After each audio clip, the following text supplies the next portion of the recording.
You are such a good father. आप बहुत भले पिता हैं. Your mercies are new every morning in our lives. आपकी करुणा, आपकी दया हर रोज हमारे जीवन में नई होती है. Thank you for the revelation knowledge. धन्यवाद उस प्रकाशन के ज्ञान के लिए. Thank you for the unfolding of the word. धन्यवाद अपने वचन को हमारे जीवन में खोलने. Thank you, Father, that many eyes would be enlightened today. धन्यवाद पिता, आज बहुत सी आंखें प्रकाशमान होंगी. Thank you, Father, that let each and every one may go back with their own testimony in Jesus' name. आज हर कोई यहाँ से अपनी खुद की गवाही लेकर के जाने पाए यीशु के नाम में. Father, I pray, let everyone who has come with expectation, let them not go back disappointed. Lord, they are going back with their miracle in Jesus' name. प्रभु, हर कोई जो आज आशा और अपेक्षा के साथ आया है वो निराश होकर नहीं, लेकिन अपनी प्रार्थना, अपने उत्तर को साथ लेकर के जाने पाए यीशु के नाम में. In Jesus' name. यीशु के And the नाम. church और says, कलीसिया ने कहा, Amen. All right. We're going to read a passage and then you can sit down. हम वचन पढ़ेंगे और फिर आप बैठ सकते हैं उसके बाद. No, you will read a passage, then you can sit down. हम पहले एक वचन पढ़ेंगे साथ में, फिर आप बैठना. Okay? Is it okay? The title of the message that I want to preach today is Where Are the Nine? जो संदेश आज मैं देना चाहता हूँ उसका शीर्षक है वो 9 कहाँ हैं. Come on, turn to your neighbor and say, Where are the nine? अपने पड़ोसी से कहे वो 9 कहाँ हैं. Where are the nine? वो 9 कहाँ गए. They aren't here. वो यहाँ नहीं है. Where are the nine? वो 9 कहाँ हैं. Okay, Luke chapter 17 verses 12 to 19. लूका 17 उसके 12 से 19. Then as he, means Jesus, then as he entered a certain village, there met him 10 men who were lepers who stood afar off. किसी गांव में प्रवेश करते समय उसे 10 कोढ़ी मिले जो उससे दूर खड़े थे. And they lifted up their voices and said, Jesus, Master, have mercy on us. और उन्होंने दूर से खड़े होकर ऊंचे शब्द से कहा, हे यीशु, हे स्वामी, हम पर दया कर. How many people were there? कितने लोग थे. How many people? 10. How many cried out to Jesus? कितनों ने यीशु को पुकारा चिल्लाते हुए. All of them. सब ने. So when he saw them, he said to them, go show yourself to the priests. जब उसने उन्हें देखा तो कहा, जाओ अपने आप को याजकों को दिखाओ. And so it was that as they went, they were cleansed. और जाते ही जाते वे शुद्ध हो गए. And one of them, when he saw that he was healed, returned and with a loud voice glorified God. तब उनमें से एक यह देखकर कि मैं चंगा हो गया हूँ, ऊंचे शब्द से परमेश्वर की बढ़ाई करता हुआ लौटा. How many cried out to Jesus? कितनों ने यीशु को पुकारा था. 10. 10 ने. But there was one, लेकिन एक था, when he saw he was healed, जिसने जब देखा कि वो चंगा हो गया है, he glorified God. उसने परमेश्वर की महिमा की. With a loud voice. एक ऊंचे शब्द में.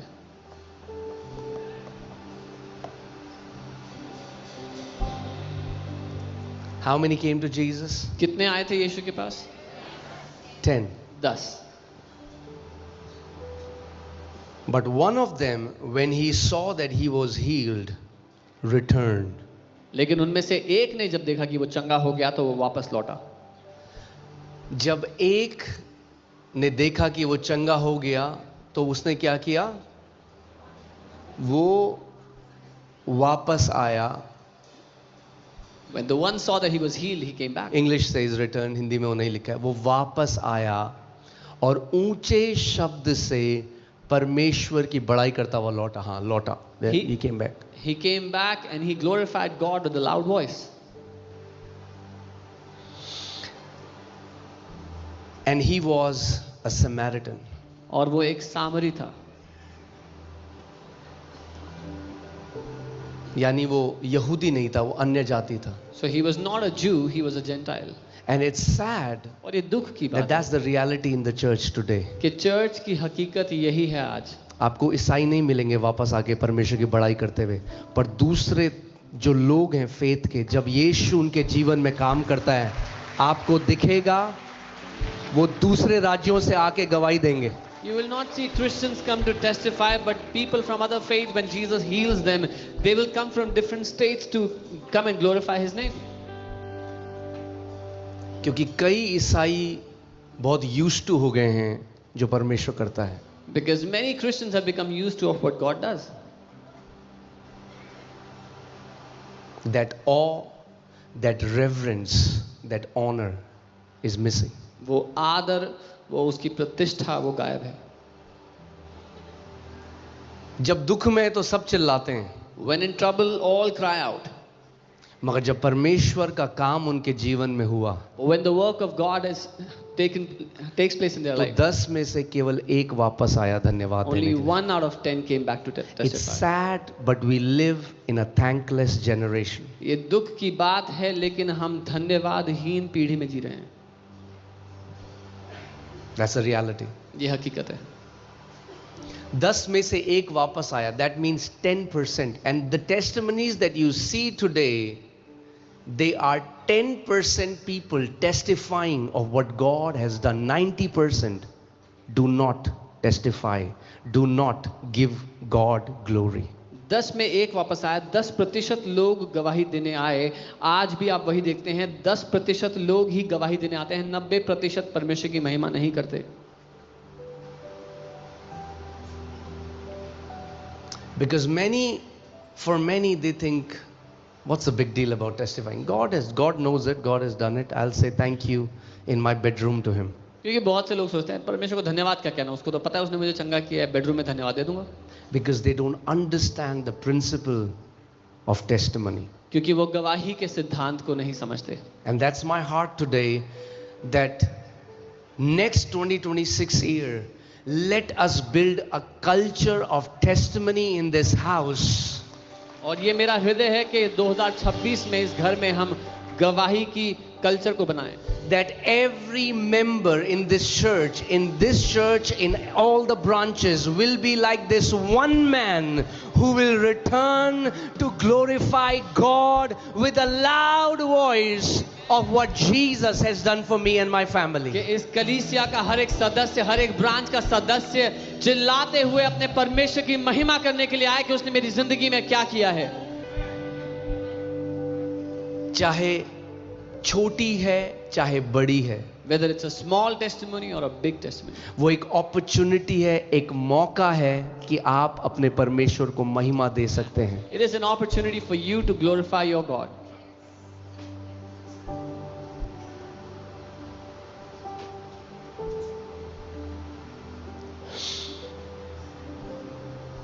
Okay, one of them, when he saw that he was healed, returned and with a loud voice glorified God. तब उनमें से एक यह देखकर कि मैं चंगा हो गया हूँ, ऊंचे शब्द से परमेश्वर की बढ़ाई करता हुआ लौटा.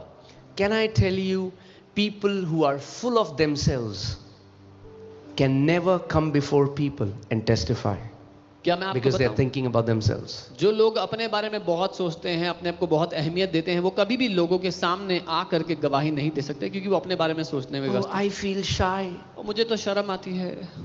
Is it about you? क्या आपके बारे में?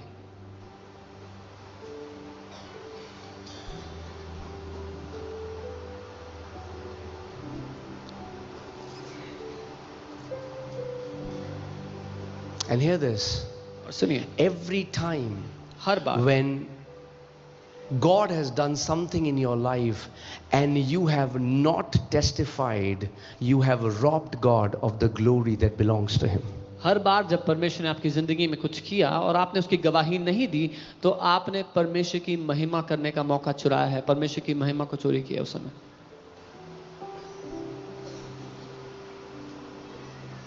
There is no better way to say it. I'll say it as it is. इससे बेहतर तरीका नहीं है, जैसा है वैसा कहूंगा. If you had a miracle, a breakthrough, something that Jesus did in your life, and you have hidden it, and you have not shared it, not only in church, but with your relatives, with your friends, in your college, wherever you are, then you have robbed Jesus of the glory that belongs to Him. अगर आपने आपके जीवन में जो परमेश्वर ने चमत्कार किया, जो छुटकारा आपको दिया, अगर आपने उसकी गवाही सिर्फ कलीसिया ही नहीं, अपने रिश्तेदारों, अपने दोस्तों, जहां कहीं आप काम करते हैं, पढ़ते हैं, वहां नहीं दिया, तो आपने यीशु की महिमा को चुराया है जो उसकी होनी चाहिए थी. And today I pray, may Holy Spirit convict your heart. और आज मैं प्रार्थना करता हूं कि पवित्र आत्मा आपके दिल पे दस्तक दे, That none of you will be like those 9 lepers. कि आप में से कोई भी उन 9 कोढ़ियों की तरह ना हो, Unthankful, धन्यवाद ही, ungrateful, जो परमेश्वर को धन्यवाद ना दे, selfish, जो मतलब ही ठहरे, who only cared about when they got healed, then they had nothing to do with Jesus. जिनको सिर्फ ये चाहिए था कि वो चंगे हो जाएं, फिर यीशु से कोई लेना देना नहीं.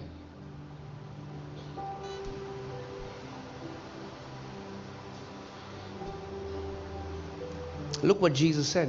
It mattered to Jesus.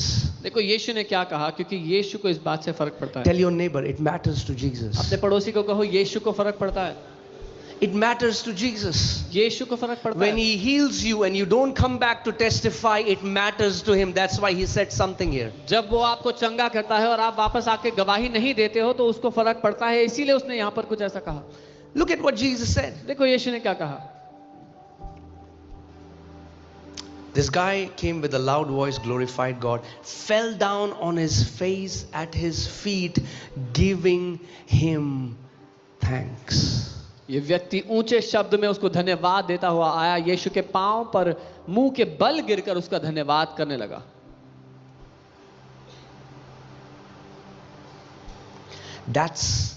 That should be our response ये हमारा for प्रत्युत्तर, every act of God in our life. ये हमारा प्रत्युत्तर होना चाहिए जो कुछ परमेश्वर हमारी जिंदगी में करता है उसके लिए.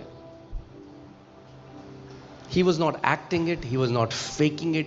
It was a genuine response from a grateful heart that I was a leper. Jesus, you have made me clean. I will shout it out before the entire world, and I'll tell everyone that Jesus, you are the healer, and all glory, all honor, all thanks belongs to you. वो नाटक नहीं कर रहा था, वो लोगों को नहीं दिखा रहा था, लेकिन वो सच में कह रहा था, यीशु आपने मुझे चंगा किया है और मैं पूरी दुनिया के सामने चिल्लाकर ऐलान करूंगा कि यीशु आप चंगा करता हो.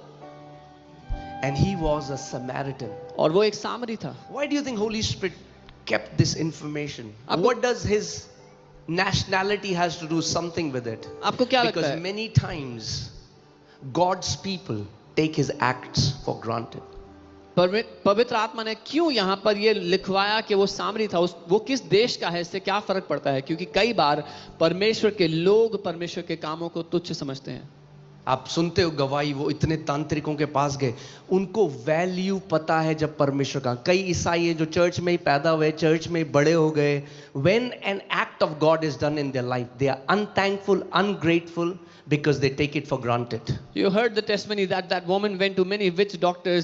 Many believers, they were born in the church, they grew up in the church, और वो धन्यवादहीन है, वो परमेश्वर जो काम करता है उनकी जिंदगी में उसको नहीं पहचानते. God is not obliged to do a miracle for you. परमेश्वर पर He कोई owes जबरदस्ती you नहीं. nothing. परमेश्वर आपका कर्जदार नहीं है, वो कोई जबरदस्ती Did नहीं you है, hear what उसको I करना just पड़ेगा said? आपके लिए कुछ.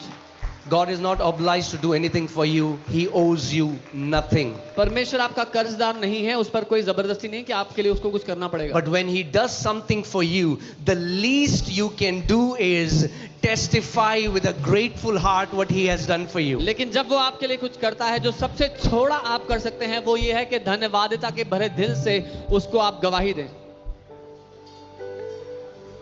And I'll tell you how your spiritual life is connected to the testimony. और मैं आपको बता दूं कैसे आपका आत्मिक जीवन आपकी गवाही से जुड़ा हुआ है. And what happens to those people who don't testify and take God's works for granted? और उन लोगों का क्या होता है जो गवाही ना देकर परमेश्वर के कामों को तुच्छ समझते हैं. You see that people who once had a testimony and did not testify it, after some years they have no testimony. आप देखते हैं वो लोग जिनके पास एक समय था जब गवाही थी और उन्होंने गवाही नहीं दी, महिमा नहीं की परमेश्वर की, कुछ सालों बाद उनके पास कोई गवाही नहीं है देने के लिए. Because he who has more shall be given to him. क्योंकि वो He who जिसके पास has not, even what he has will be taken away from that person. क्योंकि वो जिसके पास है उसे और दिया जाएगा, और जिसके पास नहीं है जो है वो भी ले लिया जाएगा. Okay? So let's see what Jesus said. देखते हैं यीशु ने क्या कहा. Turn to your neighbor and say, it matters to Jesus. अपने पड़ोसी को फिर से कहो, यीशु को फर्क पड़ता है. It matters to Jesus. यीशु को फर्क पड़ता है. Some people think, oh, testimony is church propaganda to tell people that, oh, this church is powerful. It's not about the church. Testimony is not church centric. Testimony is Christ centric. Testimony glorifies what Jesus does. कुछ लोगों को लगता है कि गवाहियां जो है वो church का प्रोपोगंडा है, ये दिखाने के लिए कि ये चर्च कितनी शक्तिशाली है. गवाही चर्च के बारे में नहीं है, वो यीशु मसीह के बारे में है कि वो कितना शक्तिशाली है. If you गवाहियां उसके read बारे the में. Bible, you will know testimony was not church's idea. Testimony was God's idea in the Bible. अगर आपने बाइबल पढ़ी हो तो आप देखोगे कि गवाहियां चर्च का आइडिया नहीं है, गवाहियां परमेश्वर का आइडिया है. It was God who told Israelites to testify about his works. परमेश्वर ने ही इजरायलियों को बोला कि उसके कामों की गवाही दो. A testimony is a written or a spoken record of what God has done, about the acts of God. एक गवाही लिखा गया है, बोला गया वर्णन है परमेश्वर के कामों का जो उसने आपकी जिंदगी में किया है. The healings that you read in the Bible, जो गवाहियां about बाइबल the में पढ़ते blind हैं, man, the woman with the 12 years of issue of blood, Lazarus, all these are written testimonies,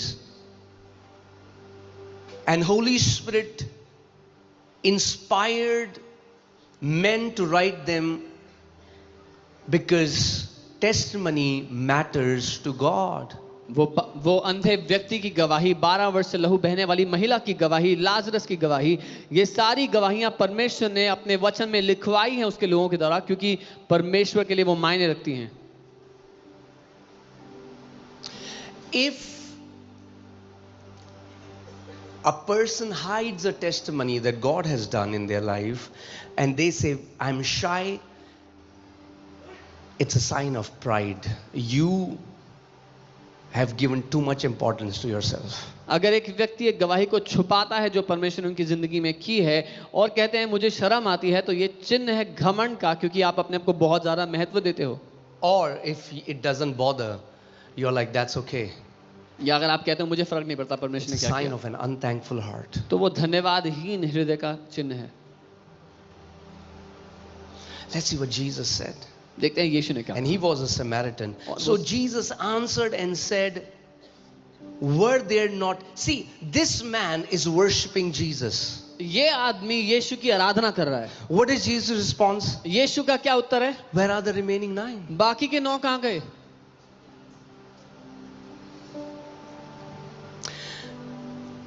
Jesus answered and said, were there not 10 cleansed? यीशु ने उत्तर दिया और कहा, क्या 10 शुद्ध नहीं हुए? But where are the 9? तो फिर वो 9 कहां हैं? This man is worshipping Jesus. ये आदमी यीशु की आराधना कर रहा है, But instead of receiving that worship, Jesus, he's displeased. और उसकी आराधना ग्रहण करने की जगह यीशु That even नाखुश है. though 10 were healed, हालांकि- 9 are missing. हालांकि 10 चंगे हुए थे, 9 गायब हैं. Where are the remaining 9? बाकी के 9 कहां गए?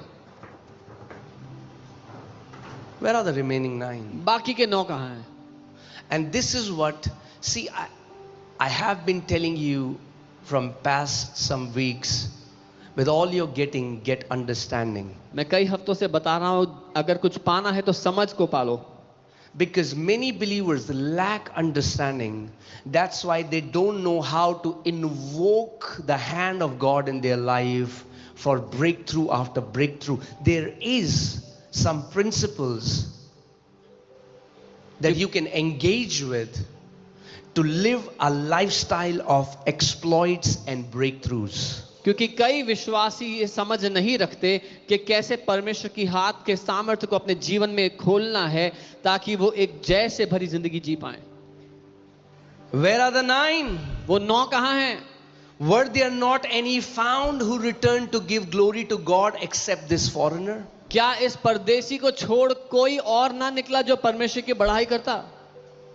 अरे अगर आज वो लोग जो दूसरे विश्वास के हैं और यीशु उन्हें चंगा करता है और वो दूसरे शहरों से आके गवाही देते हैं और जो परमेश्वर के लोग हैं वो अपनी कुर्सी से आगे नहीं आ सकते, तो शर्म करनी चाहिए ऐसे लोगों को. If people from other Jesus is faiths, saying, was there only this foreigner? Where were the remaining? Where are my people? Where are my people? if people from other faiths can come from different states to come and glorify him, but the people of God cannot move from their chair, they should be ashamed, they should be embarrassed of that. यीशु कह रहा है मेरे लोग कहां पर हैं? क्या ये परदेसी ही बचा था? Not that Jesus is not trying to disregard his worship, यीशु उसकी आराधना को ठुकरा नहीं रहा है, but what he is saying is, और वो ये कह this रहा है man being a foreigner कि ये व्यक्ति तो परदेसी है, who has no covenant with God, जिसकी परमेश्वर से कोई वाचा नहीं, if he can be so thankful, अगर वो इतना धन्यवाद how much more people who are in the house, how much more those people who are God's people, how much more thankful and grateful they should be. तो फिर और कितना ज्यादा उन लोगों को धन्यवादित होना चाहिए जो उसके साथ वाचा रखते हैं, उसके घर के लोग, उसके खुद के लोग हैं.